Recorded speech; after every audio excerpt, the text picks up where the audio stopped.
Takže jo, tak než si řekněme blíž účel zkusky, tak je to praktická záležitost, abych to přesal vrtat. No, tak já to pomůžu. Jehovo, náš Stvořiteli, náš nebeský Otče, ti chceme poděkovat za vedení, které nám dáváš prostřednictvím svého slova Bible. Chceme ti poděkovat za výkupní oběť tvého syna Ježíše Krista.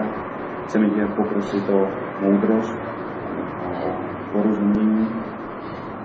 Jsme tady, abychom hovořili o vedení, které nám poskytuješ, o tom, jak máme rozumět písmo, jak máme přijímat vedení prostřednictvím tvé organizace. Tak tě prosíme o pokoru, prosíme tě o moudrost, tak abychom všechno, o čem zde budeme mluvit a co zde budeme rozhodovat, bylo v souladu s tvojí vůlí, v souladu s tím, co si nám dal v Biblii zapsat. Prosíme tě proto, aby jsi byl zde přítomen svým svatým duchem a abychom všechno, co děláme, i nadále dělali k oslavě tvého jména. Obracíme se k tobě skrze Ježíše. Amen. Amen. Takže dobře, no, přece jen už se toto odměnilo tak nás to neruší. No, můžeme zapnout, to je dobře. Takže prosím tě, ten důvod, já ho připomenu, asi bratři ti ho řekli, když tě zvali k tomu právnímu jednání, že důvodem toho, proč jsi byl pozván před právní výbor, je několik svědectví z toho vlastního, nebo z toho období vlastního sjezdu, kdy si údajně jak si oslovil řadu lidí s tím, že si tam rozšiřoval určité biblické myšlenky, myšlenky, které jsou v rozporu s učením svědků Jehových. Konkrétně se to týkalo postavení Ježíše Krista a co to znamená vzývat Ježíše Krista. Že to učení je v rozporu s tím, jak to učí svědkové Jehovy, tak proto to klasifikované jako odpadlictví. Tak to je rámec. Je ještě nějaké jiné obvinění? Kromě tohoto? Tak všechno, pokud, tak to jsou možná nějaké detaily, které jsem nezmínil, jaké souvisí s tohletou záležitostí. Víceméně toto, samozřejmě to rádi. Takže abych tomu rozuměl, obvinění spočívá v tom, že vzývám Ježíše Krista. Rozumím tomu dobře? Obvinění spočívá v tom, že si tam poměrně aktivně údajně šířil na tom sjezdu myšlenky, které jsou v rozporu s tím, jak jako svědkové Jehovy rozumíme biblické pravdy. A které konkrétní myšlenky? Já musím mít jasno v obvinění. No, rozumím. My to rádi řekneme, ale zase o tolik víc už toho neřekneme. To znamená, že někdo se vyjádřil, že si říkal, že Ježíš Kristus je Bohem, že z Římanům 10.13 není pánem Jehova Bůh, ale Ježíš, že je potřeba vzývat jeho, že se modlíte přímo k Ježíšovi jako rodina, pomáhá vám to, tak v tom duchu, což zřejmě sám asi víš, že to je v rozporu s tím, co učí jedně rozvážně. Tak to tolik to obvinění. Dobře. A teď mám jasno. Dobře. Proč to tak bylo, jak jsi vlastně k tomu přišel a proč jsi dospěl k jinému rozumění. Dobře. Takže naše situace byla, že nám velmi onemocněl syn a jak radí i svědkové organizace, tak jsme se upnuli ke čtení písma. Za minulý rok, jenom od března, jsme přečetli písmo 2krát. Od ledna se věnujeme speciálně více řeckému písmu nebo řeckým písmu Novému zákonu. A všimli jsme si určitých detailů a v rámci těch detailů se snažíme to dělat přesně tak, jak jsme si to všimli. Čili já to přednesu, co děláme a bude na vás, abyste posoudili, jestli to je v souladu s písmem nebo ne. Protože samozřejmě ty svědkové tady nejsou, no, nevím, jestli jsou tady, aby nám přednesli. Dobře. Někteří dobře. někteří dobře, tak jo. Takže já bych šel možná nejdříve do Skutků apoštolů, do 9. kapitoly, obrácení Saula, kdy je přímo Ježíšem osloven Ananiáš ve vidění. 9. kapitola od 10. verše. Chce Ježíš, aby Ananiáš šel za Saulem, ale Ananiášovi se nechce. A od 13. verše Ananiáš odpověděl Ježíšovi: Pane, od mnohých jsem slyšel o tom muži, kolik škodlivého udělal tvým svatým v Jeruzalémě, a zde má autoritu od předních kněží, aby spoutal všechny, kteří vzývají tvé jméno. Pak když se Saul obrátí, tak ve verši 21 v Damašku se lidé diví a říkají: všichni, kteří ho slyšeli, propadli úžasu a říkali: není to ten muž, jenž plenil v Jeruzalémě ty, kteří vzývají toto jméno? A jen jsem přišel právě proto, aby je vedl spoutané k předním kněžím. V 16. verši pán Ježíš říká: vždyť mu jasně ukážu, kolik to musí vytrpět pro mé jméno. V tom kontextu se evidentně jedná o jméno Ježíše Krista, o tom není sporu. A pak když Pavel píše Korinťanům v prvním dopise, tak ve druhém verši je ten sbor adresován: Božímu sboru, který je v Korintu, vám, kteří jste byli posvěceni ve spojení s Kristem Ježíšem, povolaným za svaté, spolu se všemi, kteří všude vzývají jméno našeho Pána, Ježíše Krista, svého Pána i našeho. Čili ještě bych mohl citovat další verše, k těm se vrátím třeba za chvilku. Co konkrétně děláme, nebo budu spíš mluvit za sebe, souzencem já. Konkrétně říkám: vzývám jméno našeho Pána, Ježíše Krista, Pána svého i Pána našeho. Takhle to říkám. Jestli se můžeme zeptat, proč myslíš, že třeba, když říkáš, že to nějakým porozuměním dospělým, jak to děláte, proč myslíš, že třeba tolik lidí to znepokojilo a teď vydávají svědectví proti tobě a my jsme to tady teď označili jako nebiblické učení. Když si tohle vysvětluješ, když říkáš, že se držíte Bible a vlastně... Spíš bych čekal, že mi to vysvětlíte vy. Já jsem tady četl několik textů z písma, možná pokročím. Promiň, my jsme jenom chtěli předejít jedné věci. My jsme teď, nebo není předmětem toho právního výboru zkoumat ty nauky, ke kterým dospěl v rozporu s učením, kterému jsme se naučili, když použiju Pavlova slova v dopise Římanům 16:17, kde říká, že máme brát zřetel na ty, kteří teď přečtu.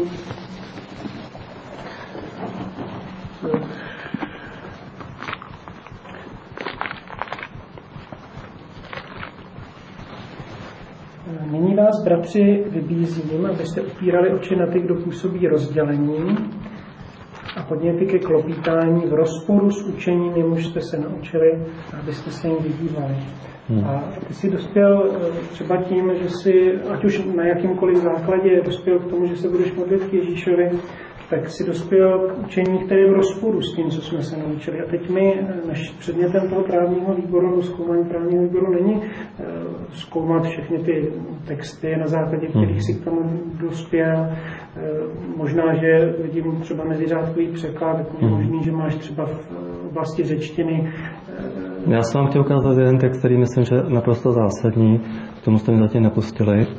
Římanům 10:13 říká: každý, kdo vzývá Jehovovo jméno, bude zachráněn. Je tam citát z Joela 2. kapitoly 32. verše. Jak jste si všimli, je to už další text, kde se mluví o vzývání a všude v meziřádkovém překladu království je naprosto stejné sloveso epikaleomai. Čili to sloveso epikaleomai se úplně stejně v písmu používá, tedy budu mluvit o překladu Nového světa, na vzývání jména Jehovy Boha. Úplně stejně se používá na vzývání jména Pána Ježíše Krista. V 1. Korinťanům jsou za to ti lidé chváleni. Budu rád, když mi vysvětlíte, v čem je to nebiblické, když je to v písmu přímo. Zatím jsem neuvedl žádné vysvětlení, pouze jsem četl z Bible. Prozkoumal si, co o tom učí publikace společnosti, třeba o tomhle textu, jak ho vysvětluje věrný rozvážný útrok? Prozkoumal. A je to v souladu s tím, jak tomu rozumíte? Třeba na tu 1. Korinťanům 1.2 jsem nenašel vůbec žádné vysvětlení v celé literatuře. Ne, já myslím ten závěr, víš, ne ten postup toho zkoumání. Já vám upřímně odpovídám, co jsem dělal. Chápu, ale... A 1. Korinťanům 1.2 tam to vysvětlení není. No a je v souladu, když si říká, že si prozkoumal to vysvětlení otroka, jestli ten závěr, to mě zajímalo, jestli je v souladu s tím, k čemu jsi dospěl ty, nebo není. Já jsem se zabýval pouze čtením písma. A to je pro mě zajímavé. A pro mě ještě důležitý jeden text. A je to apoštol Pavel, který je velice důležitý. Je to ve 2. Korinťanům, kdy apoštol Pavel měl určitý problém. Trn v těle, nebo jak se to nazývá. A ve 12. kapitole od 8. verše Pavel píše: Proto jsem 3krát snažně prosil Pána, aby to ode mne odešlo. A přece mi skutečně řekl, má nezasloužená laskavost ti stačí, neboť má moc se zdokonaluje ve slabosti. Velmi rád se proto chci spíše chlubit svými slabostmi, aby Kristova moc zůstala nade mnou jako stan. Či v tom kontextu se zase jednoznačně mluví o Pánu Ježíši Kristu a v souladu s tím, jak je to tady napsáno, Pavel 3krát snažně prosil Pána, já to dělám úplně stejně. Pane, snažně tě prosím. A ve Skutcích 7. kapitole, když byl Štěpán kamenován, tak se modlí: Pane, přijmi mého ducha. Je to Pán Ježíš Kristus. A já v souladu s tím textem říkám: Pane, přijmi mé slabosti. Marcinu, prosím tě, promiň, že tě do toho... Co je na tom nebiblické, prosím? My jsme skutečně tě nepozvali na biblickou přednášku, proto třeba ani nechcem tyhle ty... Já nepředpokládám, že mě budete soudit s něčím jiným než s písmem. No, jistě. Je to vaše povinnost. Mě usvědčit z hříchu z písma. Takhle to je v učebnici pro starší. No, my jsme, víš, já jsem si tě záměrně ptal na to, jestli to bylo ten tvůj závěr v souladu s tím závěrem jedného, tedy rozváženého otroka. Máš třeba tenhle ten článek? Velmi dobře. A zase se zeptám stejnou otázkou. Jsou té závěry případně rodiny, ale jak si řekl správně, přidržme se tebe, jsou v souladu s tím, co je v tom článku? Já se zabývám tím, jestli jsou v souladu s písmem. A tím jsem neodpověděl. Co dělám? Já vám odpovídám, jak nejlépe mohu. Co dělám nebiblického, když stejně jako Pavel říkám: snažně tě prosím, Pane. My ti to ukážeme v písmu. Ukaž mi to v písmu. Dobře, budu velmi rád. Matouš 24. Ten Římanům s tím taky souvisel, co jsme si četli před chvílí v rozporu. Zeptal jednu otázku, když tedy říkáš, že vzýváš Pána, co se stalo se vzýváním Jehovy? Není to vůbec v rozporu. Jistě, to jsem říkal i těm lidem, někteří, nevím, jestli se o tom zmínili, jistě, že se modlím k Jehovově Bohu. To je evidentní, že ti lidé, jak jsou v písmu, se někdy modlili k Otci, někdy se modlili k Ježíši. V tom není sporu. V tom nemám vůbec žádný problém. Pozor. Jestli někdo pochopil, že se modlím jenom k Ježíši, tak vám to podával, tak to nepodával správně. No, k tomu ještě, jestli teda nemáš k tomu v téhle věci, k tomu, jak se spal, co je špatně. Mm-hmm. Tak podstatný faktor, teď tady je Matouš 25, Matouš 24,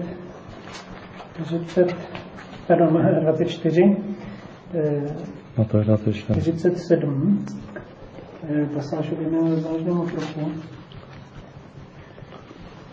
Jeho autorikem. A tady v tom 47. verši je, když Ježíš říká, že pověří jedného otroka, tak vpravdě vám říkám, ustanoví ho nade vším svým majetkem.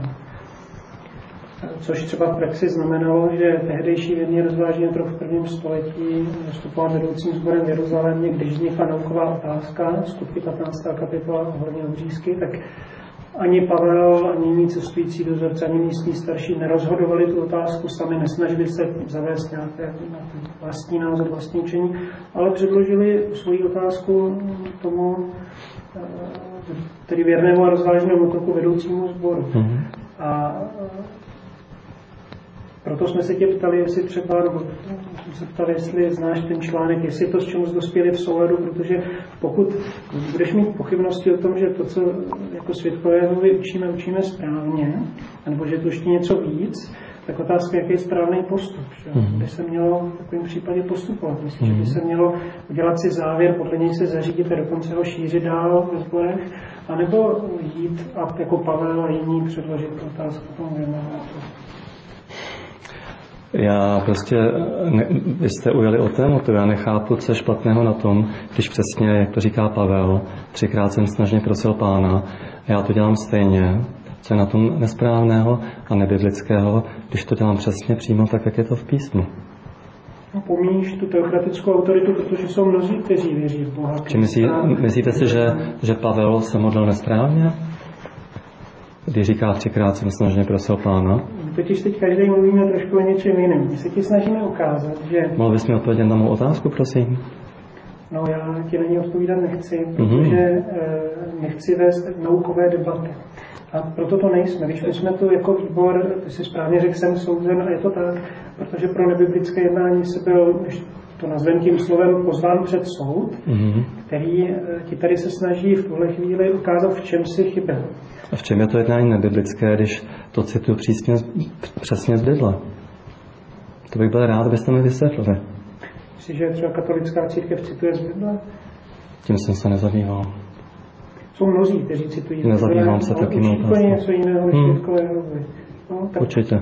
Proto to není argument. Ale to jsou věci, víš, to jsou věci, které přece znáš, jako donedávna si sloužil jako starší, tak to není nic nového, že to jako svědkové Jehovy uznáváme nejenom Bibli, Jehovu, Boha Ježíše Krista, ale také věrného rozvážného otroka, vedoucí sbor, uznáváme jejich autoritu, proto se kladou otázky, proto vycházejí otázky čtenářů, odpovědi na biblické otázky. Tam je ještě důležitá věc. Já používám pomůcky, které vydává Strážná věž pro studium. A vynikající věc je tato předmluva, kde je ukázáno, že všude, kde je zde uvedeno Boží jméno Jehova v tomhle tvaru, tak je to založeno na rukopisech od roku 1555 a dál. Konkrétně se jedná o překlady z řečtiny do hebrejštiny, kdy ti překladatelé, nejen na základě originálu, prostě měli pocit, že tam patří jméno ve tvaru Jehova.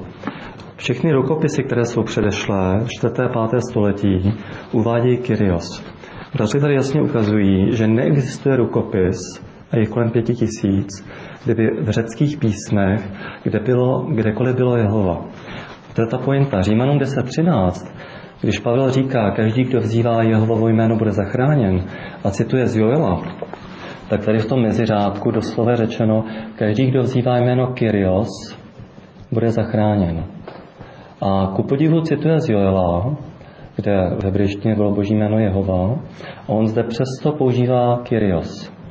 Neboli jsi dospěl k jiným závěrům, než je třeba v brožuře Boží jméno? Dospěl jsem k závěrům, který je v meziřádkovém překladu vydaný svědky Jehovovými v naší organizaci. Ale taky je vysvětleno v publikaci třeba Boží jméno, nebo pokud máš už Strážnou věž červenec, letošní, na tom celý článek o Kyrios, Boží jméno, o tom, jak se dostala do Nového, nebo proč nejenom překladové světa, ale mnohé jiné uvádějí i v Novém zákoně, přestože v ranějších rukopisech, nebo v těch dostupných rukopisech se neobjevuje.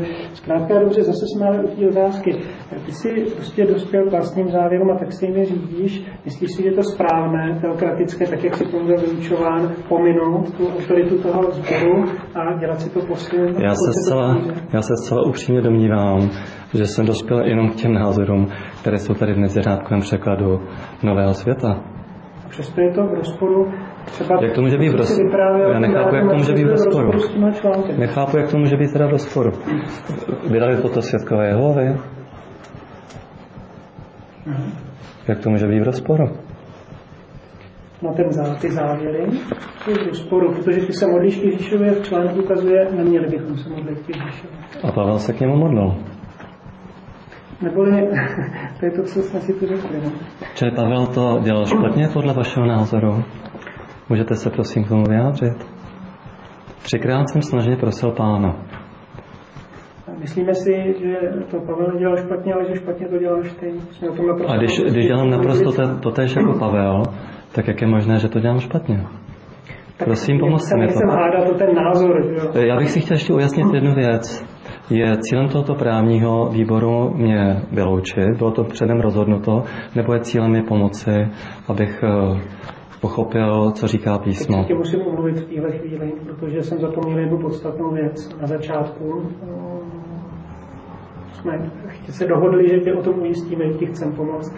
Dokonce jsme měli verš přísloví 28.13, který jsem opomněl potom přečíst, že je určitě ho znáš, tam se to brutálních jednání, že kdo přikrývá své přestupky, nebude mít úspěch, kdo je vyznává, opouští, budou projevenou milosrdenství, ale zdůrazněme, že to milosrdenství, ten prostor vzniká, když je vyznává a opouští.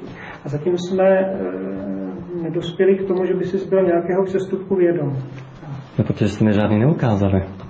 Já jsem vám citoval z písma a nevím, co dělám špatně. Já bych rád citoval jiný verš. A tohle je vlastně první verze překladu Nového světa svědků Jehových, pouze řecká písma. A tady v Hebrejcům je velice cenná věc.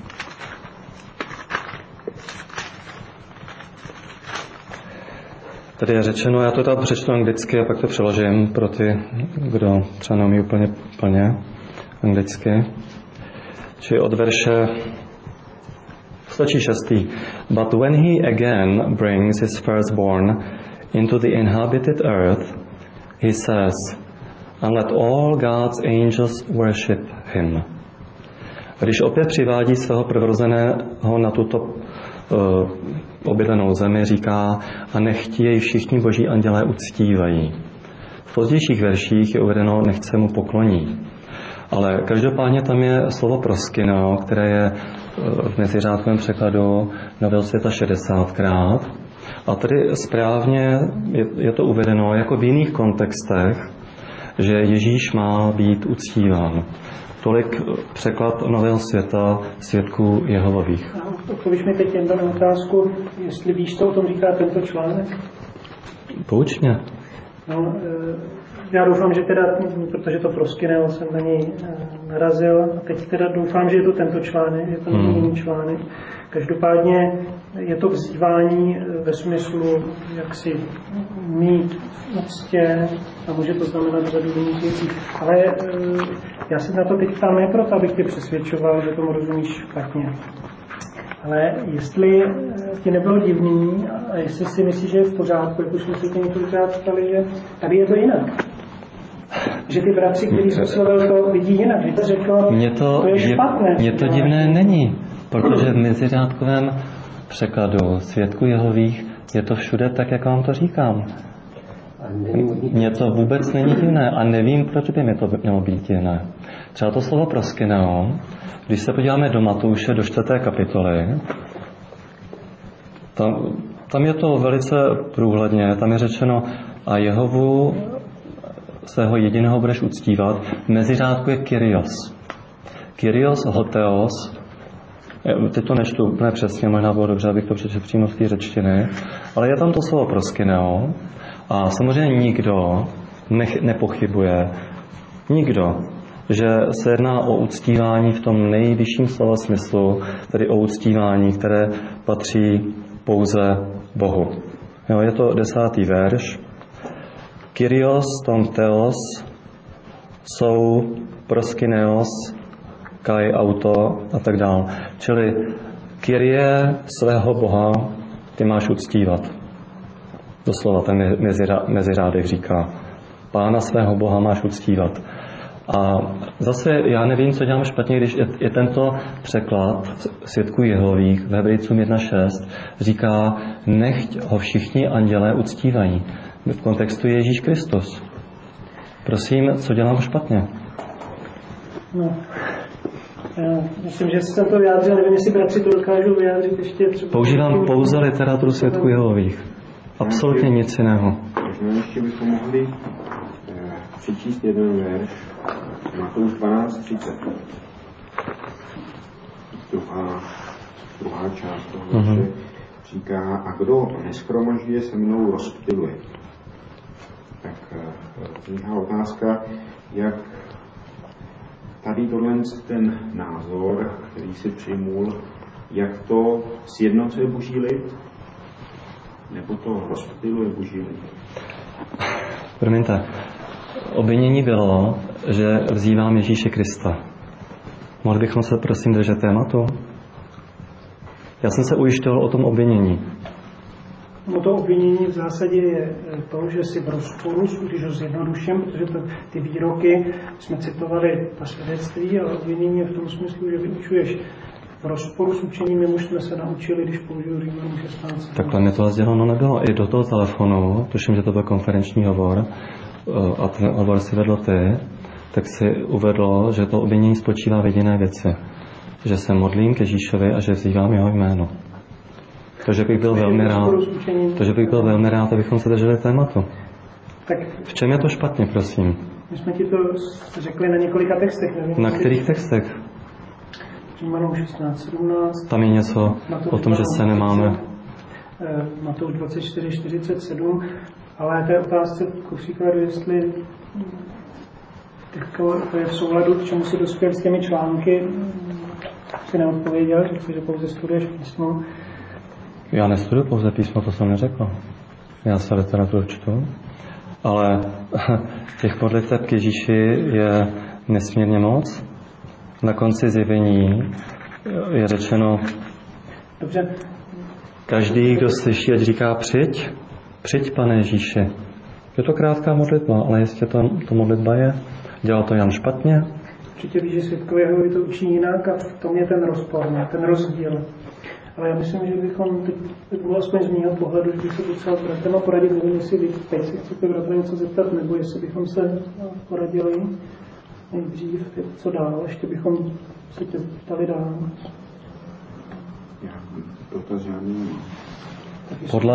Já bych ještě teda, když se chcete radit, já bych rád ocitoval z příručky pro starší.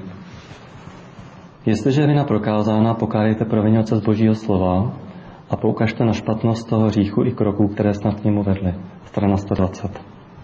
Podle toho, je-li prokázána vina a je zřejmé pokání, rozhodněte zde něco nutné podniknout a co.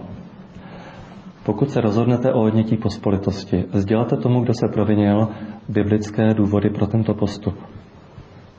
Chtěl bych, prosím, abyste mi v souladu s příručkou pro starší svědkové sdělili biblický důvod pro to, že se nemá modlit Ježíšovi, když se vám ukázal tolik textů o lidech, kteří to dělali. Kdybychom teď se potřebovali v tom poradit a samozřejmě, že tě zase pozveme a tím nějak neukončujeme to jednání. Já bych ještě k tomu řekl, Kam mám jít? Já bych ještě k tomu řekl o souvislosti s otázkou, kterou si tady položil, jestli bylo předem určeno, že bude odňata pospolitost. Tady cílem není někomu odjímat pospolitost. Cílem je porozumět tomu, jaký k tomu máš postoj. Jak to mám postoj? U mě to se nejedná o nic jiného, než že miluju Boha, miluju písmo a po letech jsem si všiml něčeho, co mi připadá naprosto úžasné. Prostě ti lidé vzývali epikalelmai, jméno Ježíše Krista, stejně jako vzývali jméno Jehovy, stejné epikalelmai, naprosto toto je slovo. A od té doby, co to děláme, náš vztah Bohu a k Ježíši je úžasný. My jsme přijali Pána Ježíše Krista do svého života a ta radost je skutečně něco nepopsatelného, protože i v té naší těžké situaci nám to velice pomáhá. Já nevidím z písma, že bychom dělali něco v souladu s písmem. Rozumím. Jako my tomu rozumíme, co tím myslíš. Tak ještě bys chvíličku neodpál. Dobře. Tam je židle, kdyby si chtěl sednout na těch na chodbě. Ještě to zavřelo.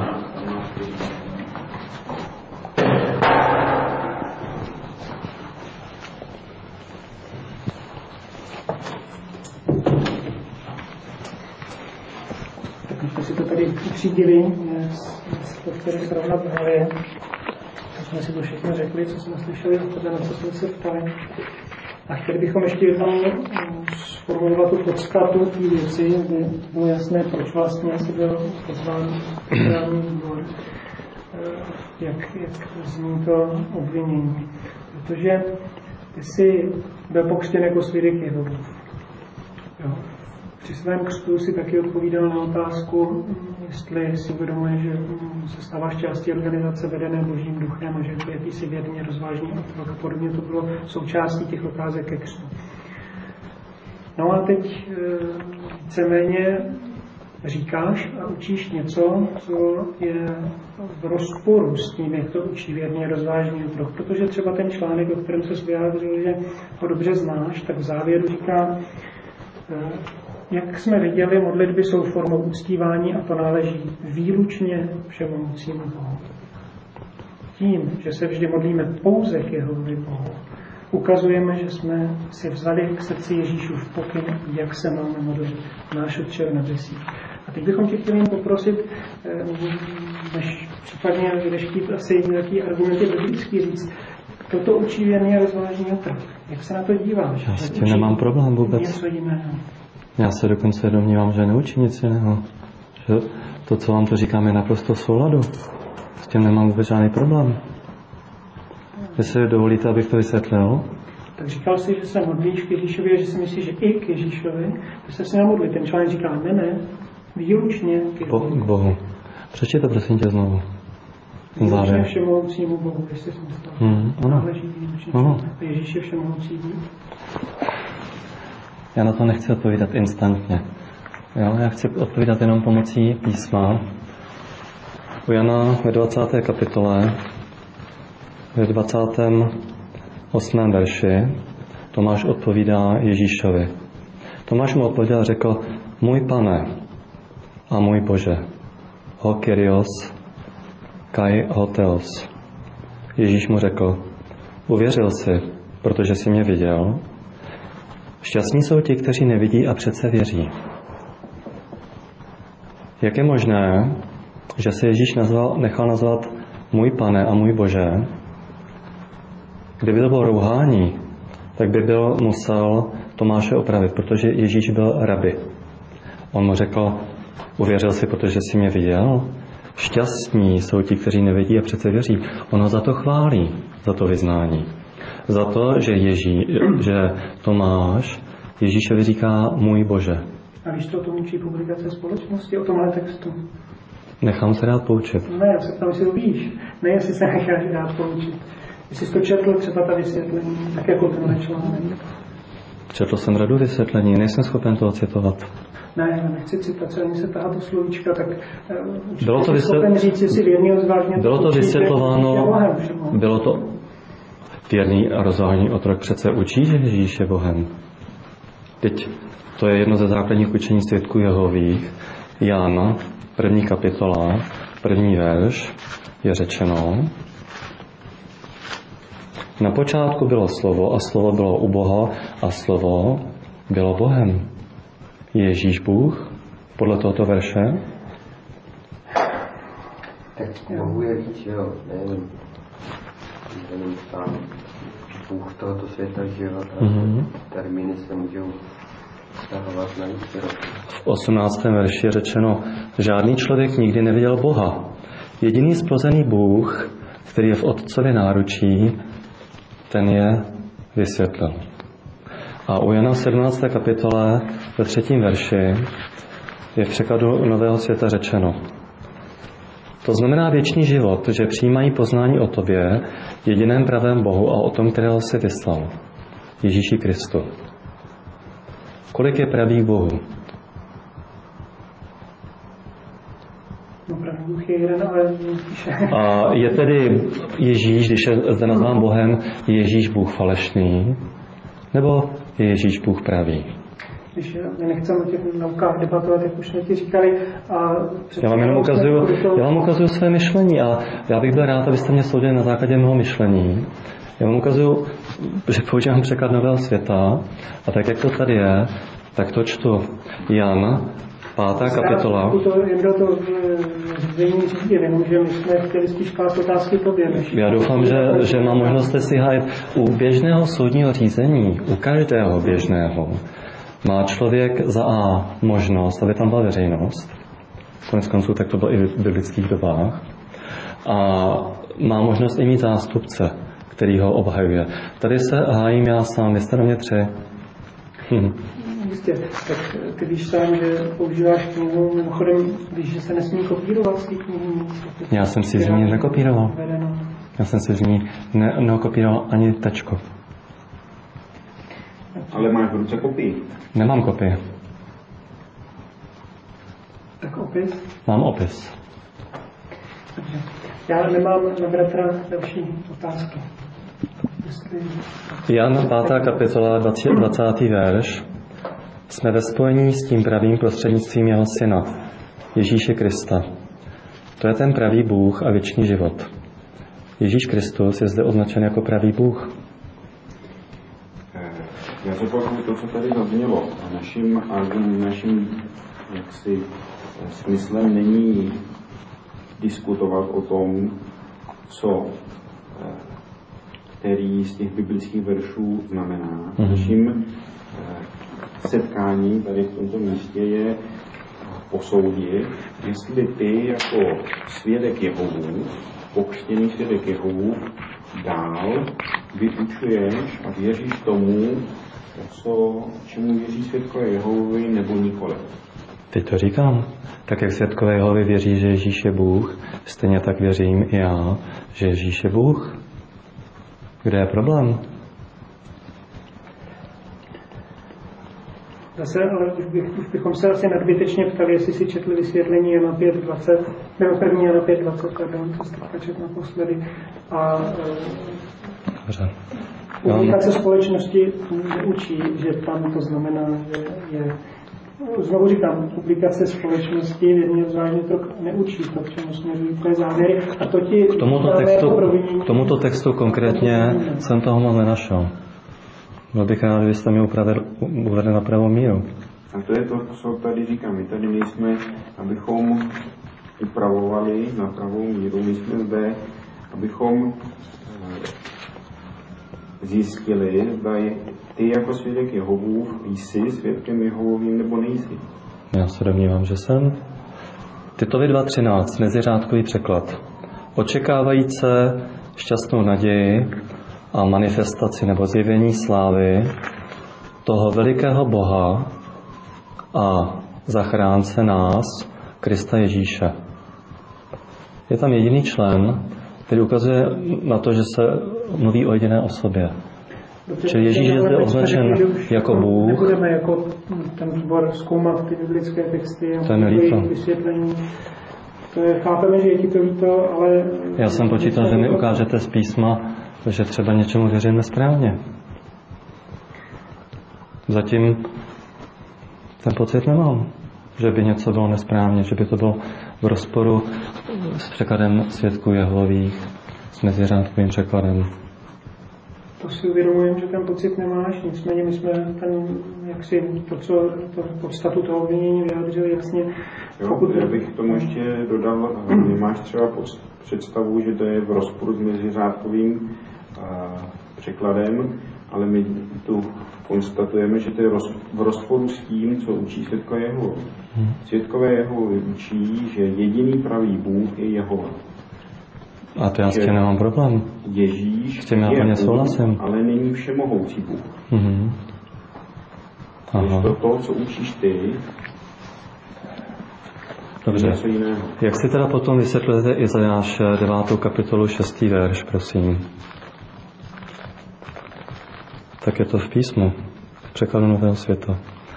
Izajáš 9. kapitola 6. verš, je zde řečeno: Vždyť se nám narodilo dítě, byl nám dán syn a na rameni bude mít knížecí panství a jeho jméno bude nazváno Podivuhodný rádce, silný Bůh, věčný Otec, kníže pokoje. Pán Ježíš je zde označen jako silný Bůh. A tento Bůh se narodil, také zemřel, takže není všemohoucí. Jen to smysl není tady diskutovat. Promiň, já jsem ten argument nedokončil. V Izajáši v 10. kapitole absolutně stejný titul, silný Bůh, je uplatněn na Jehovu. Přečtu verš 20 a 21. Budou se opírat o Jehovu, Izraelova svatého, v opravdovosti. Pouhý ostatek se vrátí, ostatek Jákoba, k silnému Bohu. Stejný titul na Ježíše i na Jehovu. Určitě a stejný titul silný Bůh určitě používali na Moleka a další falešné bohy. Nepoužívali. Toto slovní spojení je v písmu, pokud jsem se dobře díval 3krát, pak je to ještě u Jeremiáše, je aplikováno v proroctví na Pána Ježíše a 2krát na Jehovu. Dobře, já myslím, že bychom měli teď to trošku dát do těch kolejí, ve kterých by ten právní výbor měl postupovat, protože my jsme ti chtěli položit pár otázek, dozvědět se tvůj postoj, ten jsme se dozvěděli. A jestli bratři mají nějaké další otázky v tomhle smyslu, tak je položte. Jestli ne, tak bychom tě poprosili, abys počkal ještě chviličku vedle, abychom se mohli poradit. Já bych jenom ještě možná k tomu tady chtěl, aby Jenda se vyjádřil k tomu, zda si je vědom, že svědkové Jehovy učí, že Ježíš Kristus není všemohoucí Bůh. Nezkoumal jsem to takhle. Nebo že je podřízený. To znamená... V tom není sporu. To je naprosto biblická věc. To je zcela jednoznačné. To znamená, tím se dostáváme k jádru věci. My tady konstatujeme, že svědkové Jehovy učí, že Ježíš není všemohoucí Bůh. A ty jako svědek Jehovů máš, pokud jsi svědkem Jehovovým, tak bys měl být v souladu s tímto učením. Pokud nejsi v souladu s tímto učením, tak máš jiné učení. Přirozeně jako svědkové Jehovovi ti rádi vysvětlíme to učení, ale to není předmětem dnešní diskuze. Předmětem dnešní diskuze je ta skutečnost, že máš odlišné učení od svědků Jehovových a toto učení šíříš. Právní výbor, tak jak to bývá zvykem všude, by měl ukázat vinu, případně nevinu. Obvinění bylo, že vzývám jméno Ježíše Krista. Já jsem vám ukázal několik veršů, včetně toho, že apoštol Pavel snažně prosil Pána. Tak bych chtěl, abyste mě prosím soudili na základě bodu obžaloby. Chceme dohadovat, ani teď ten právní výbor řídí podle toho, co by si chtěl, ale... To byl bod obžaloby. Takový bod obžaloby, prosím. Ty s tím samozřejmě můžeš nesouhlasit s naším postupem, to je druhá věc, ale my jsme ti chtěli položit pár otázek. Z mé strany žádné otázky nemám, nevím jak bratři. Tak bychom poprosili bychom tě, aby se počkal.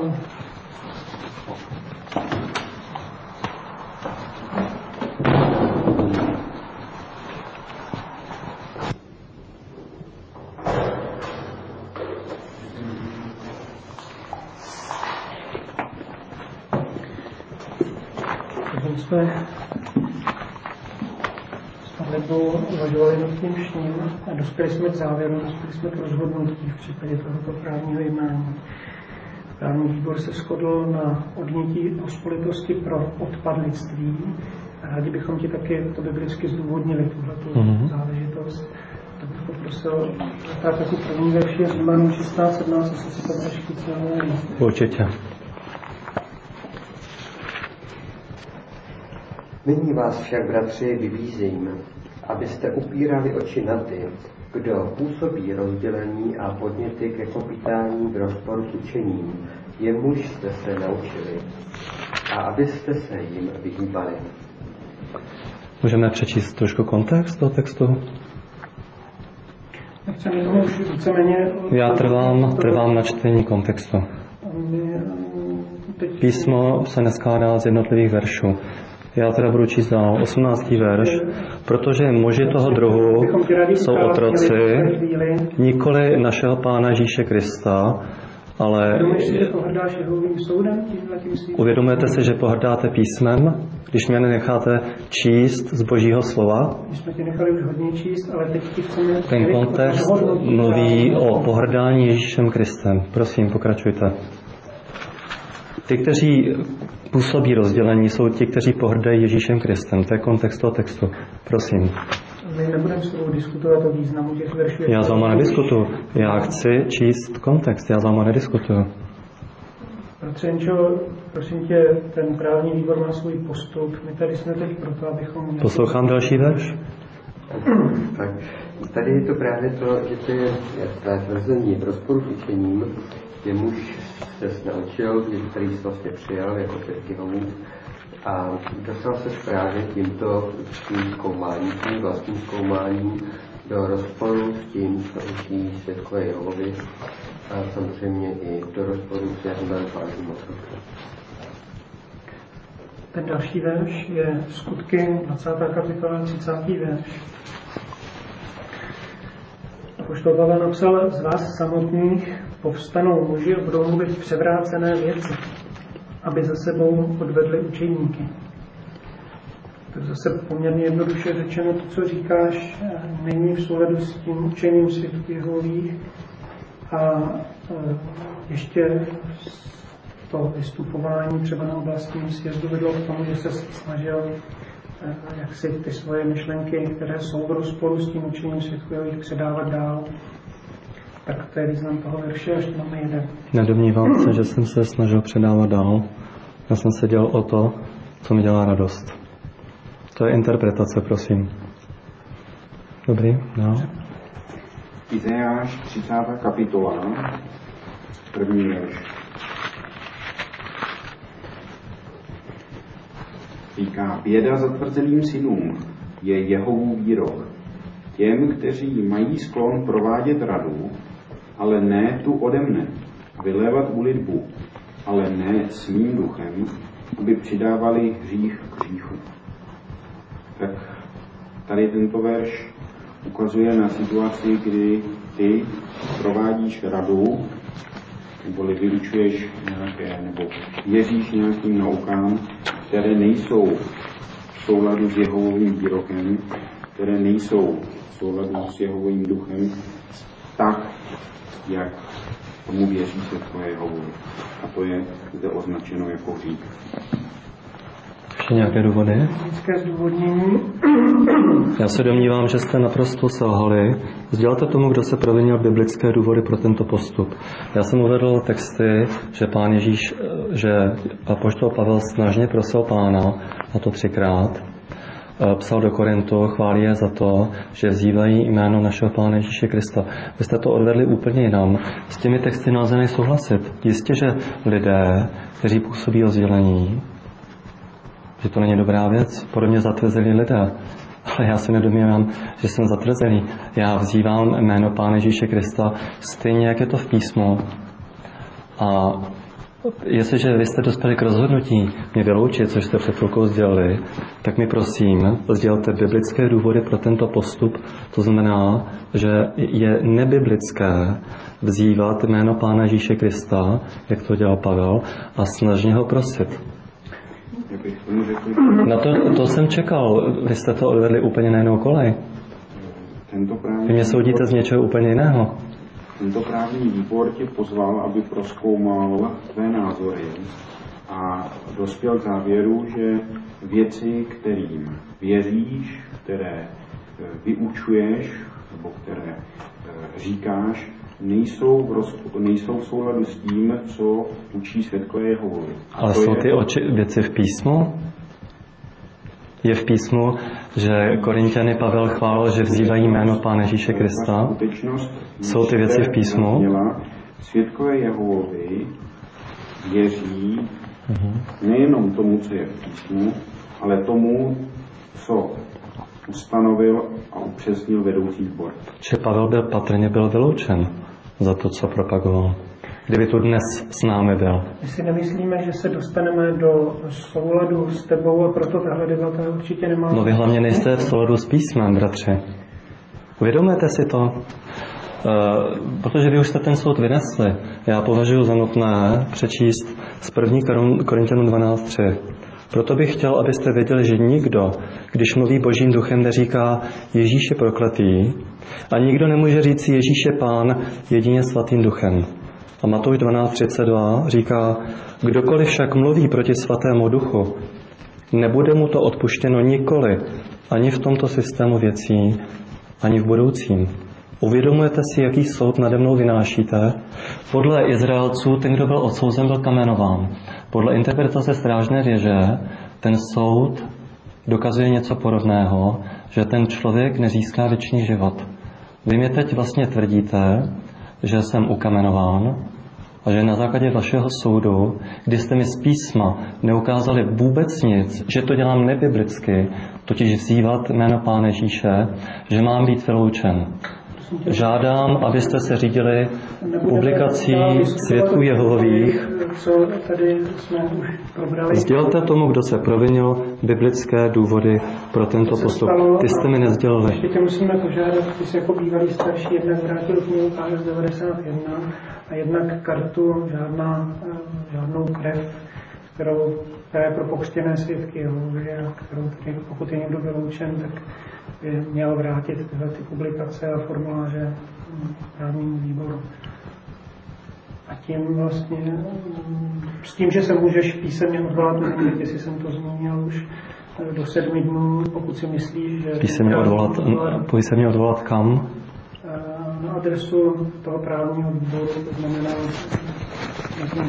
Určitě, prosím. Čili a prosím napsat i... Těch 7 dnů se počítá jak? Je to poštovní razítko, nebo jak je to stanoveno? Tak od dnešního dne by mělo nám dojít to odvolání. Samozřejmě, že když by chybou pošty se to někde ztratilo, že jo, prostě máš příležitost se odvolat. Naším cílem není tě znemožnit. Je za písemnou firmou považován e-mail? Měl by to být dopis, doporučený dopis. Dobře, prosím adresu. A včetně data, dokdy tedy ten dopis má být doručen. Já trvám na tom, že tento právní výbor naprosto selhal a neukázal mi biblické důvody, proč vzývat jméno Pána Ježíše Krista a snažně prosit Pána, jak to dělal Pavel, je nebiblické. A je to v rozporu s vedením Svatého Ducha, protože písmo bylo napsáno pod Svatým Duchem. Trvám na tom. To určitě je tvoje právo. To nechceme ti upírat. Vidět ty věci. A rád bych vás poprosil, abyste o těch textech vážně přemýšleli, protože byste vy 3 úplně stejně vyloučili apoštola Pavla, jako teď vylučujete mě. Přestože Pavel napsal 27 nebo velkou část z řeckých písem. Takže tím ten právní výbor je uzavřen, končen. Když jsme se u odvolacího právního jednání, a protože není jeho vedení, tak já bych poprosil, Náznačený nebeský Otče Jehovo, obracíme se k tobě na základě jména Pána Ježíše Krista a chceme tě poprosit o tvého Svatého Ducha, abychom při tomto jednání nalezli tvůj pohled, abychom vyjádřili tvůj názor a abychom mohli bratrovi, pokud je to v našich silách a pokud je to tvoje vůle, také být nápomocný k tomu, aby nadále společně s námi tě sloužil způsobem, který slavuješ a který tě ctí. Buď tedy mezi námi, prosíme tě. Amen. Amen.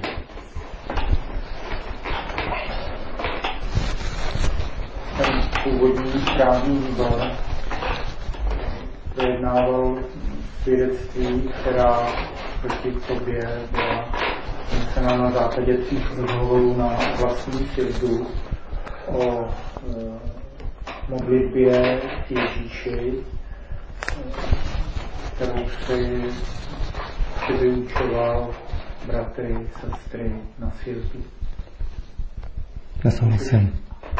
Nesouhlasím. To jsem říkal v tomu původnímu právnímu výboru. Ta část o vyučování nesouhlasí. Já jsem bratrům a sestrám říkal o naší rodinné situaci a říkal jsem jim, co nám naší rodinné situaci pomáhá. No a to svědectví mluví o tom, že pomáhá to, že se modlíš k Ježíši a že ji vidíš jako Boha. Já bych to řekl asi takhle, vy to shrnujete. Ještě takhle, než začneme, kdo je předsedající tohoto právního výboru? Dobře.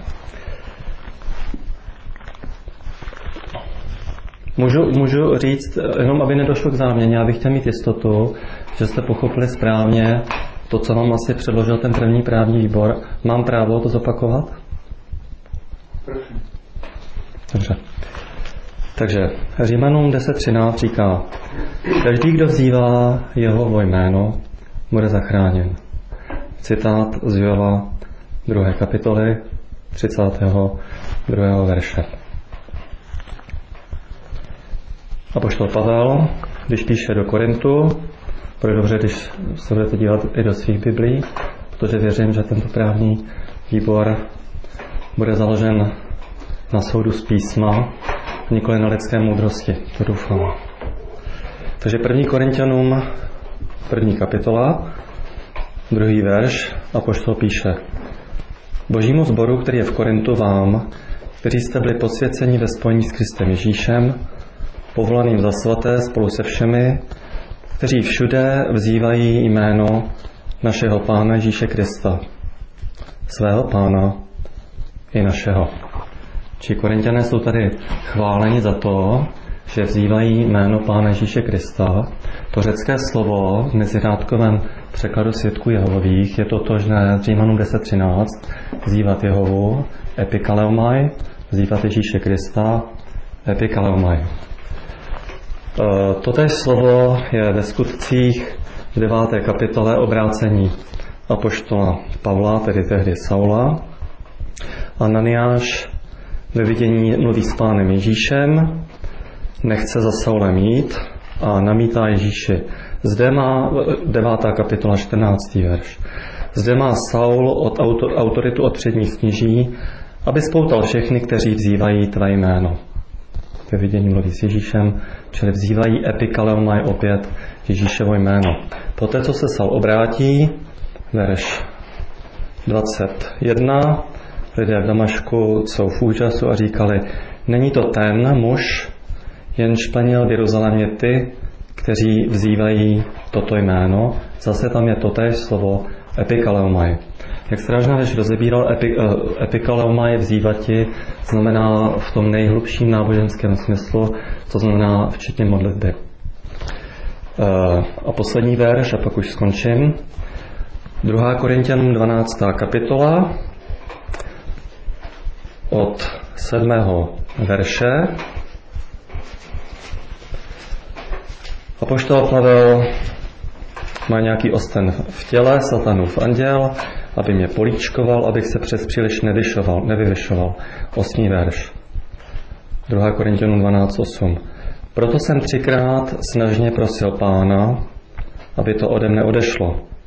A přece mi skutečně řekl, má nezasloužená laskavosti stačí, neboť má moc se zdokonalé ve slabosti. Velmi rád se proto chci spíše chlubit svými slabostmi, aby Kristova moc zůstala nade mnou jako stan.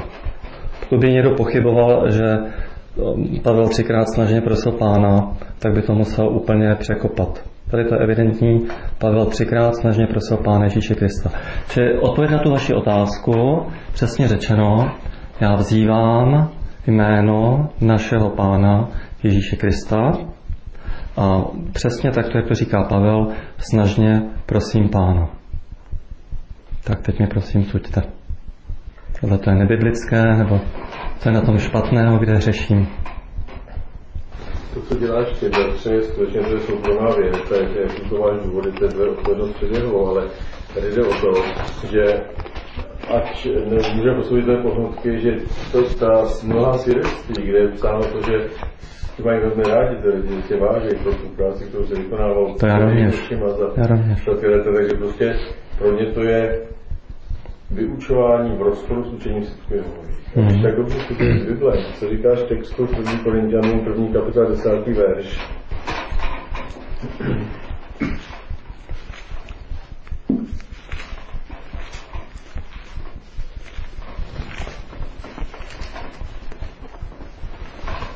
A vybízí vás, bratři, prostřednictvím našeho Pána Ježíše Krista, abyste všichni mluvili souhlasně a nebylo mezi vámi rozdělení, ale abyste byli hodně sjednoceni stejnou myslí a stejným myšlenkovým postupem. Protože když si poznal pravdu a když jsme ji poznávali podle téhož myšlenkového postupu, tak tady nejde o to, co ty sám si myslíš, k čemu docházíš, ale jestli postupuješ v souladu s písmem.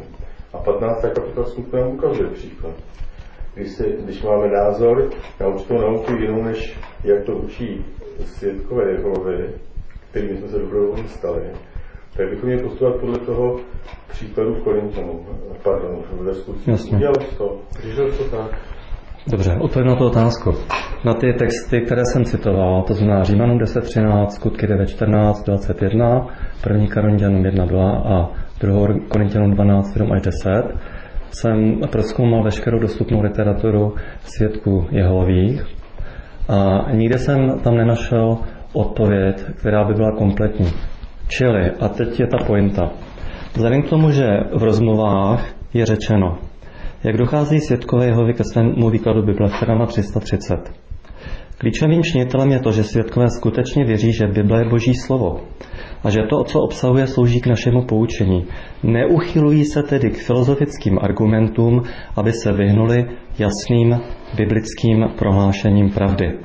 Totéž na straně 229 pevně se drží Božího inspirovaného slova, zakládá všechny své nauky a normy chování na Bibli. To je z části, jak se dá v našich dnech rozpoznat jeho viditelná organizace.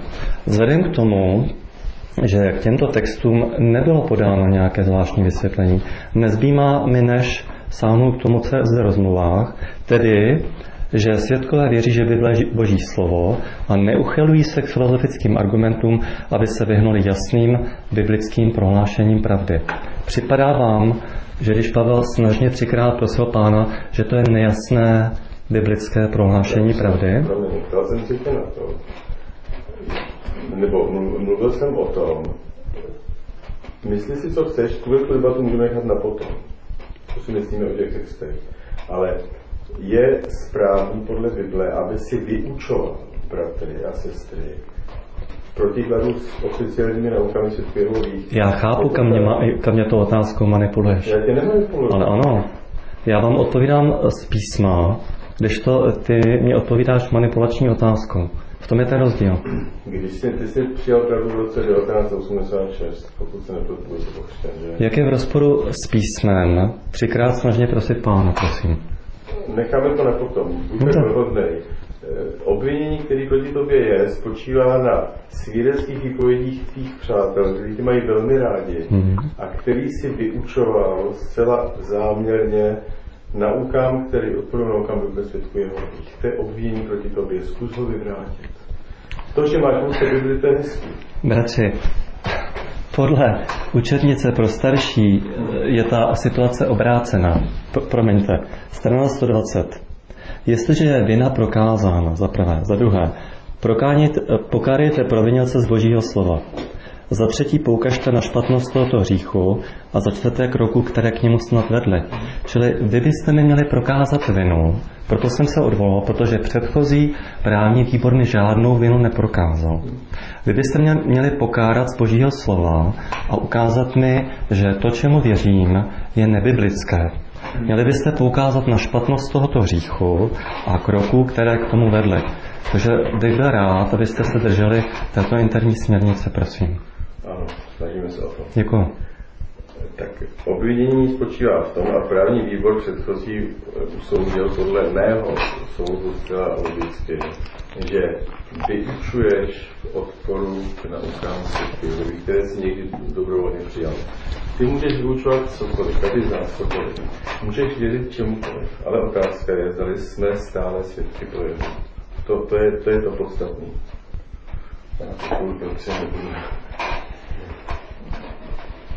Můžeš si najít Lukáše, 4. kapitolu. Je podle mě, že nejpodstatnější je, jak tu záležitost viděl sám Ježíš. Dobře. Lukáš 4.8. A je to Ježíšova odpověď hlavnímu nepříteli. Ano. Ježíš mu odpověděl a řekl, je napsáno, Jehovu, svého Boha, budeš uctívat a jemu samotnému budeš prokazovat posvátnou službu. Já v tom není problém. To je správně. To je přece naprosto správně. Já jsem tomu původnímu právnímu výboru taky řekl, že to neznamená, že vzývám pouze Ježíšovo jméno. Já vzývám Jehovovo jméno, někdy vzývám Ježíšovo jméno. Ale tady je jasně řečeno jemu samotnému. Takže to, co dělal Pavel, byste kvalifikovali jak, když on 3krát snažně prosil Pána a je to v písmu. To nebyla modlitba. A co to bylo?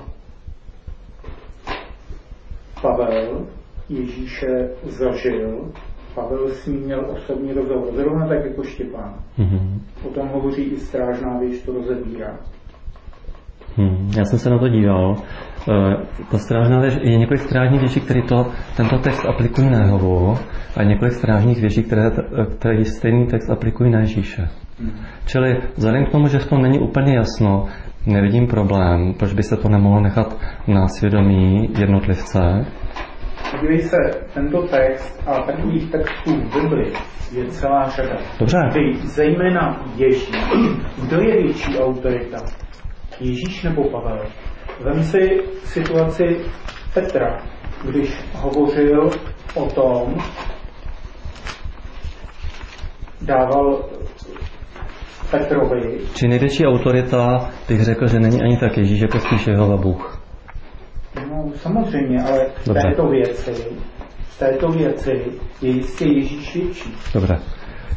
Takže já bych rád na to reagoval, prosím. Promiňte, my tady nejsme proto, aby jsme zkoumali nauky, který ty si objevil. Na to máš právo. Ale máte mi usvědčit hříchu. Jo, ten hřích je zjevný, ten je usvědčený svědectvím těch lidí, s kterými jsi mluvil a který ti v tomto smyslu poučil. To je názor těch lidí. Je to svědectví. Víš přece z hebrejského zákona, že za obvinění tu odpovědnost nesli svědkové. Ti soudci, kteří ten soud vyslovili, tak se odvolávali na svědectví svědků, kteří jako první měli hodit kámen. Tak je přiveďte, ať kamerujou. Já jsem připraven. Jsme v jiné době žijeme. Já nemám problém v tom. Ale dobře, tak to je dobře, nemá problém. Ale obvinění a prosím neutíkej k dokazování nějakých biblických textů. Ne, tady uvedl argument, který považuje za naprosto zásadní. A já přece mám právo na to reagovat. Vás je tu na mě 6. Je to tajný právní výbor z rozporu z Biblí. Já dokončím myšlenku. V 5. Mojžíšově 16. kapitole 18. verši je řečeno, že izraelští soudci mají být v branách měst. Každý soudní případ byl vždycky veřejný. Vás je to donášet, vy když budete chtít, mě prostě vyloučíte, umlčíte, já ani nebudu moc říct nic. A kdo vám co dokáže? Vůbec nikdo. Čili dovolíte mě, abych se bránil z Bible? Bratře. Ne, ty mi to nedovolíš. Ne, já nemám právo ti něco zakazovat, já jenom říkám názor. My tady jsme před Jehovou, my tady se snažíme hledat Jehovu právo a ty si taky takto spouzil přece minulosti. A pravděpodobně se musel podle stejných měřítě, jako by dneska postupujeme. Nezměnil se ani Jehova za tu dobu, za těch 22 let, co seš před Jehovou. Nezměnila se ani boží organizace. A změnila se Bible? Změnil se tvůj náhled, ne? A změnila se Bible? Ne, rozhodně ne. Ale ten postup je jasný. Pokud jsi něco objevil, tak postup, který spěje k jednotě, podporuje tu jednotu, který Pavel píše v 1. 10, tak je jasný. Obrátit se na sbor, na odbočku, na vedoucí sbor. To si neudělá. A vyučuješ. Jakým právem? Máme tady přece organizaci ústavu pro Ježíše. To je, bratře, tvoje interpretace, že vyučuju. To není moje interpretace. To je svědectví tvých přátel, kteří mají velmi rádi. To není moje interpretace. Já teď jim pokračuji. Ale to je celkem, já si myslím, že to je nepodstatný. Ne, to je podstatný, proto jsme to nevěděli. Já bych rád dokončil myšlenku. Podstatný je, jestli to, co dělal Pavel, když snažně prosil Pána, je biblické nebo ne. A když Korinťané vzývali jméno Pána Ježíše Krista, jestli to je biblické nebo ne. Všechno ostatní, technicky řečeno, je naprosto nepodstatné. Včetně toho, když oni mě minule vylučovali, na základě Římanům 16, 17, 18, že působím rozdělení, ale zapomněl na 18. verš, že totiž nejsme otroky našeho Pána Ježíše Krista. Pokud ti lidé vzývali Ježíše Krista, tak asi je problém u nás, když to neděláme.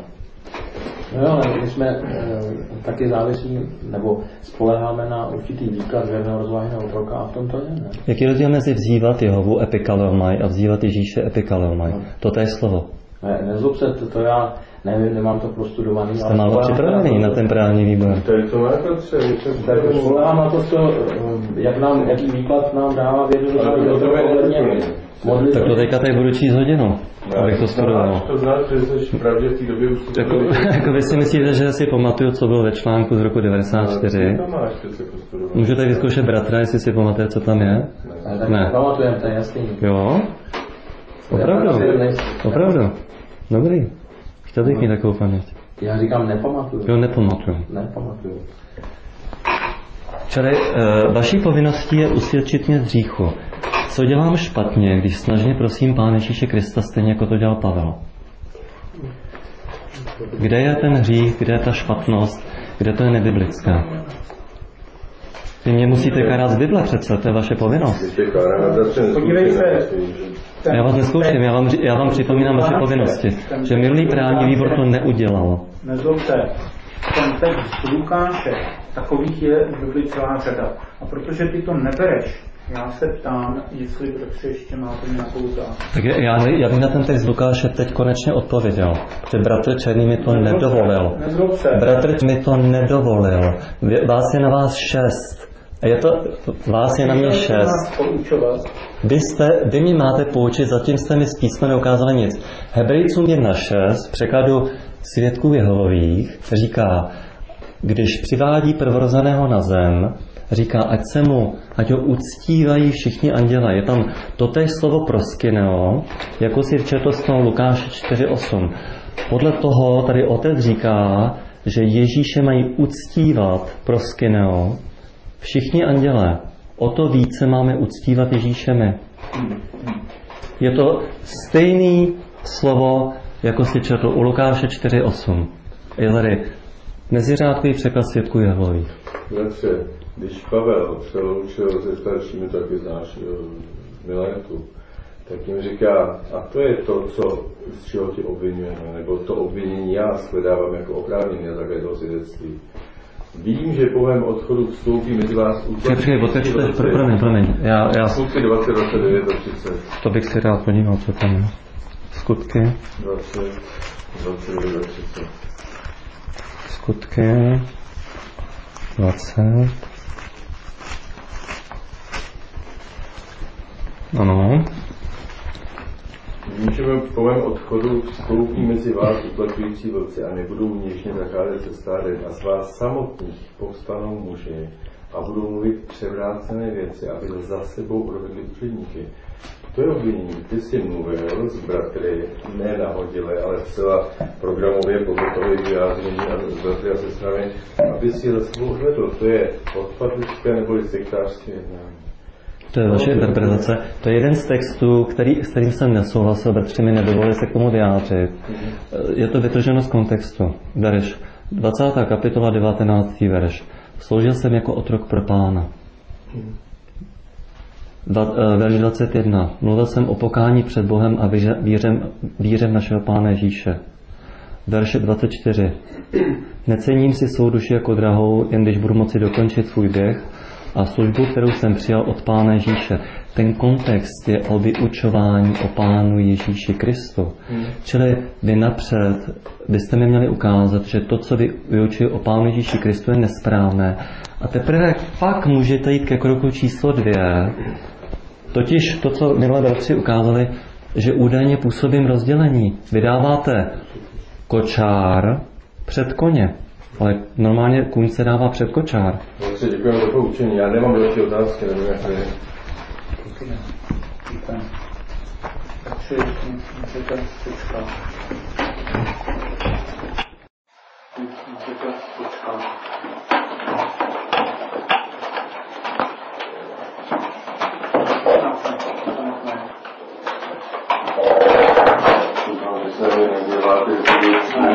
největší vývojny, ale tohle to prostě to je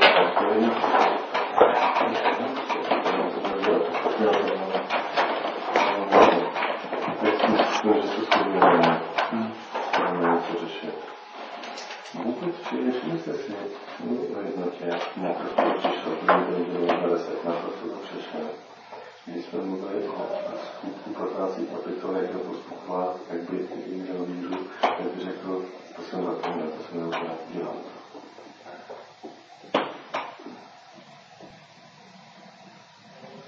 Já nevím, já myslím, že takhle já nejsem schopen argumentovat, když on tady vysvětluje řecký výraz, já to nemám argumentovat. Ale tady pro nás to přece my se spoléháme, takhle, my nejsme schopni rozumět Bibli, to si musíme pokorně přiznat. A jeho opatřil věrnou rozváženou otroka, který nám dává výklad, ten je tady a ten je jasný. Ale prostě on jen tak to prostě nebe v úvahu, on si myslí, že má právo si zkoumat sám a vlastně jako by dál předávat úvahu. Jo, ale vyučovat dál. Ale to nemá. Může se v noci stát, že věrný rozvážený otrok za nějaký rok řekne nějaký. To bylo několikrát poznání. V pořádku, ať si to nechá pro sebe a čeká na jeho, to mě bude čekat. Ale v tom zápisu původním zmínili, že něco takového se zmínili. On to pohrdlivě odmít, že prakticky takových už bylo, že jo. Ale prostě dnes nás Jehova prostřednictvím otroka vede takhle, tady máme toto poznání, tak tomu rozumíme, takže on jde proti tomu. Nejde o to, k čemu věří, podle mě, ale o tu prezentaci.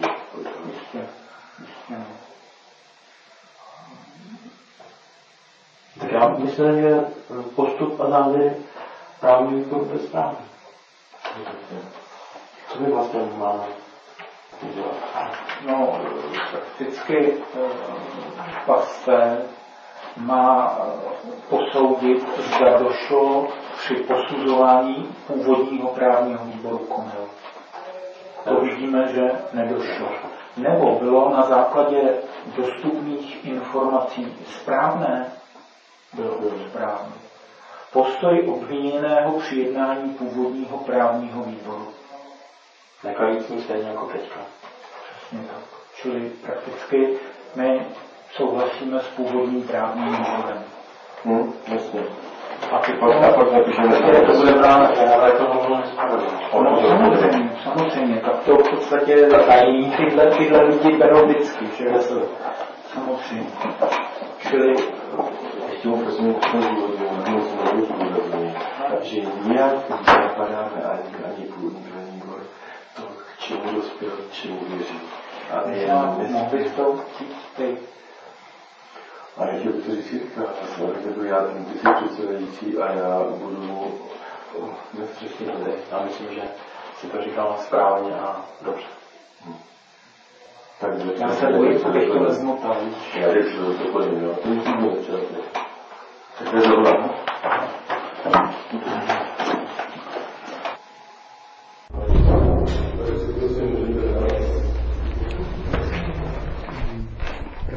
Odvolací právní výbor došel k závěru, že ten původní právní výbor nedošel k omylu, že to rozhodnutí bylo správné a my jej potvrzujeme. Můžete mi říct, na základě čeho prokazujete moji vinu? Tak jestli dovolíš, spočívají to z Bohu znovu, že to dělá ne v tom, k čemu si došel studiem Bible. Na to má každý právě, je to správný, že studuješ písmo. Čili je správné snažně prosit Pána jako? Ne, je správné studovat Bibli a přicházet třeba k věcem, který si zatím nepoznal, ale je nesprávné. A to je to, proč jsi obviněný a proč jsme dospěli k tomu, že ten původní právní výbor měl pravdu. Je nesprávný vyučovat v rozporu s oficiálním učením Jehovovi. To jsme přijali, když jsme se odávali Jehovovi, když jsme se stávali s Jehovovi a postup je jasný biblický podle skutku 15. kapitoly. Čili jestli tomu dobře rozumím, pro mě je velmi důležité vědět, proč jsem vyloučen. Nejsem vyloučen na základě žádného písma. z Bible, ale na základě interní směrnice svědků Jehovových. Ne, já myslím, že ne, že i v tom původním právním výboru tam byla ty bratři říkali řadu textů. Vytržených z kontextu.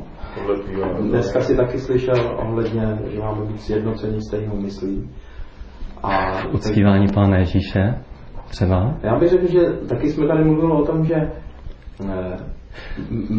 je tady věrný rozvážný otrok, který díky němu máme vlastně poznání Bible. Já bych viděl, a to že cíl je třeba, vy máte i pomoc, že jo? No, takže jsem v rozporu s Biblií, nebo jsem v rozporu s učením svědků Jehovových? Bratře, já jsem v opačném gardu než ty. Já jsem byl vychovaný jako katolik a velmi jsem těm naukám věřil. Tomu, co dneska ty prosazuješ jako pro tebe novou myšlenku objevnou, že Kristus je Bůh, tak to já jsem musel bolestně prozkoumat, abych se dokázal toho zbavit. To učí svědkové Jehovy, že Kristus je Bůh.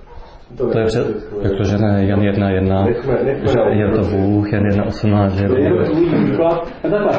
Ale dobře, já potřebuji vědět... Ale my jsme sám výkladu, který já mám, ale já byla prostřednictvím jednoho výkladu. Já ti k tomu chci říct, že jsem prostě v té době, když jsem velmi upřímně těm věcem věřil, tak jsem neznal jiný naprosto základní elementární věci. A ještě ty si myslíš, že teď si prozřel k něčemu objevnímu, tak můžeš to dělat, můžeš si dělat cokoliv, můžeš udělat cokoliv, ale ne v rámci organizace svědků Jehových, ne v rámci svědků Jehových, to je to podstatné. A to je ta pomoc. Až přijdeš k tomu... Proč ne? Protože... Aby se ti lidé nedozvěděli, že je správné vzývat jméno Pána Ježíše. Protože jakmile člověk přijme Pána Ježíše, tak v podstatě nic jiného nepotřebuje. Tím je to jednoduché. Ale já bych se chtěl zeptat, vy mě teda vylučujete, potvrzujete, jaké mám postavení před Bohem tady teď? Můžu dokončit na to, jestli ti máme pomoct. My ti chceme pomoct a ta pomoc počívá v tom, že až dojdeš k závěru, že si chceš vrátit k tomu, co si Jehovi slíbil, když si se stával svědkem, že se mu odal, tak si je to i formulovaný v určitý publikaci, ale prostě když se k této odanosti chceš vrátit, tak jsme ti všichni k dispozici. A já jsem Jehovovi slíbil, že nesmím vzývat Ježíšovo jméno? Jo, takhle to tam bylo? No to tam teď ty s tím operuješ a teď říkáš, že nevíš. Co si Jehovovi slíbil, to víš jenom ty se mu zasvítil modlitbou. Čili já to vím a moje svědomí je čisté. Takže v tom tak je to v pořádku, děkuji. Samozřejmě, že nejvyšší soudce je Jehova. My se snažíme najít jeho hledisko a myslíme, že ho máme. A víš, nemá cenu, bratře, nemá cenu, aby si s náma rozebíral tyhle ty nauky, které stojí na slovíčkaření. Pavel předtím varuje. Nevede to k ničemu, ale ty, ani já, ani my tady, bratři, my jsme nezaložili celosvětovou jednotu křesťanů. To je dílo teokracie, to je působení Jehovy, Ježíše, Božího ducha. Takže, a ty jdeš proti ní. A to je to, za co se vyloučil. Přestože nejsi předsedající, jak mluvíš nejvíc, ale budiš. Čili vy byste vyloučili i apoštola Pavla, kdyby tady seděl? Bratře, nech tu otázku. Ta otázka je důležitá. Ještě pro mě důležitá otázka, jaké mám postavení před Bohem jako vyloučený? Když jsi byl starší, tak to přece víš. Já to chci slyšet od vás. Je vás tady 6 na mě, tak mi řekněte, jaké mám postavení před Bohem. Tak já bych řekl, že jsi to určitě dozvěděl od... Oni mi to neřekli, ne. Oni v tom selhali. Proto jsem se taky odvolal. Bible říká, jestli postavení, pokud bude oznámeno tvé vyloučení, až to bude oznámeno, tak jsi v postavení marnotratného syna v tom podobenství. Skutečně. Tak Jehova samozřejmě by chtěl, aby si se vrátil k té organizaci. Tak to říkáš moc hezky. Jedna strana říká, že jsem v postavení toho, kdo má být ukamenován a nedostane život v Armagedonu. Tak jedno vysvětlení. Tak to už asi nemá cenu. Vy mě prostě vylučujete proto, abych nemohl ze mě mluvit o tom, co říká Bible. Ale ne jako svědek Jehovův. A abyste mě odřízli od mých milovaných přátel, kteří mě už teď nepozdraví a oni se dokonce při tom oznámení ve sboru ani nedozví, proč jsem vylučován. Oni si mohou myslet, že jsem smilník, že jsem cizoložník, že jsem křivopřísežník nebo zloděj. Ti lidé se to nedozví, protože tohle je tajný právní výbor v rozporu s 5. Mojžíšovu 16:18 a jenom se oznámí, že jsem vyloučen. A ti lidé mě nepozdraví. Takže vy jste dosáhli, čeho jste chtěli, ale z písma jste mi neukázali, proč je nesprávné snažně prosit Pána Ježíše Krista a proč je nesprávné vzývat jeho jméno. Takže vy jste vlastně až šli daleko před to, ale neukázali jste mi, proč je špatné to dělat. Je mi to hrozně líto, ale je to v rozporu s tím, co říká rozmluva, že údajně svědkové Jehovovi své učení zakládají na Bibli. Vypadá to, že možná svědkové ano, ale tento právní výbor nikoli. Protože vy mě tu soudíte jako jednotlivci, ne jako organizace. Podívej, máš vrátit knihu Pasté a kartu o krvi. Máš jít k sebe. Ještě něco? Dobré. Takže děkuji. Já vám taky děkuji.